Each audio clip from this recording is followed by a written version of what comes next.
ஆச்சி பாதாம் ட்ரிங்க். ஆச்சி பாதாம் ட்ரிங்க் ஒன்னு வாங்கினா ஒன்னு ஃப்ரீ. ஆரம் வீரப்பன் தன்னால் பதவி இழந்ததை எண்ணி தூங்க முடியாமல் தவித்ததாக தெரிவித்த நடிகர் ரஜினிகாந்த் முன்னாள் முதல்வர் ஜெயலலிதாவுக்கு எதிராக பேசியது ஏன் என்பது குறித்தும் விளக்கம் அளித்துள்ளார். அது இந்த பாஷா விழாவில் 100 days விழாவில் அவர் ஸ்டேஜில் இருந்தார் ப்ரொடியூசராக. அந்த வெறிகுண்டு கலாச்சாரத்தை பற்றி நான் பேசினேன். எனக்கு அவ்வளோ பேசியிருக்கேன். அவரை வச்சுட்டு மினிஸ்டராக வச்சுக்கிட்டு அதை பற்றியும் நான் பேசக்கூடாது. அந்த அளவுக்கு அப்போது எனக்கு ஒரு தெளிவோ இல்லை ஒரு ஏதோ இல்லை. அதை பற்றி பேசிட்டேன். அது பேசின பிறகு அது தெரிஞ்ச பிறகு அப்போ ஒரு ஏடிஎம்கேல ஒரு மினிஸ்டராக இருந்தார் புரட்சி தலைவி ஜெயலலிதா அவருக்கு அவரை அந்த பதவியிலேருந்தே அவர் தூக்கிட்டாங்க. மினிஸ்டர் பதவியிலேருந்து தூக்கிட்டாங்க. எப்படி அது நீங்கள் ஸ்டேஜில் இருந்துட்டு ரஜினி வெடிகுண்டுகளை பற்றி அந்த மாதிரி நம்ம கவர்மெண்ட் அகேன்ஸ்டாக பேசினா எப்படி நீங்கள் சும்மா இருக்க முடியும் சொல்லி அவங்க தூக்கிட்டாங்க.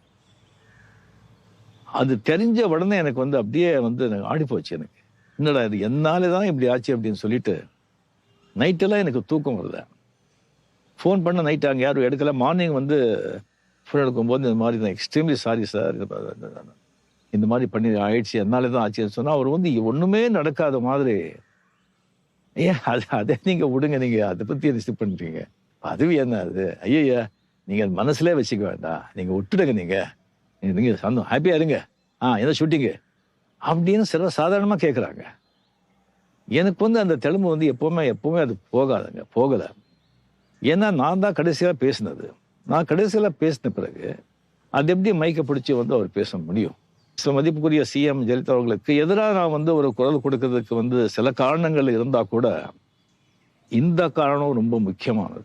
அதுக்கப்புறம் அவர்கிட்ட நான் சொல்லியிருந்தேன் ஃபோனில், நான் விழுந்தா அவர்கிட்ட நான் பேசிட்டா இதை பற்றி சொல்லும்போது ஐயோ வேண்டாம், அந்த அம்மா முடிவெடுத்த சேஞ்ச் பண்ண மாட்டாங்க, நீங்கள் பேசி உங்கள் மரியாதை இங்கே இழுக்க வேண்டாம் அப்படி நீங்கள் சொல்லி நான் அங்கே போய் சேர வேண்டிய அவசியமும் இல்லை, நீங்கள் விட்டுடுங்கன்னு சொன்னாங்க. அந்த மாதிரி ஒரு பெரிய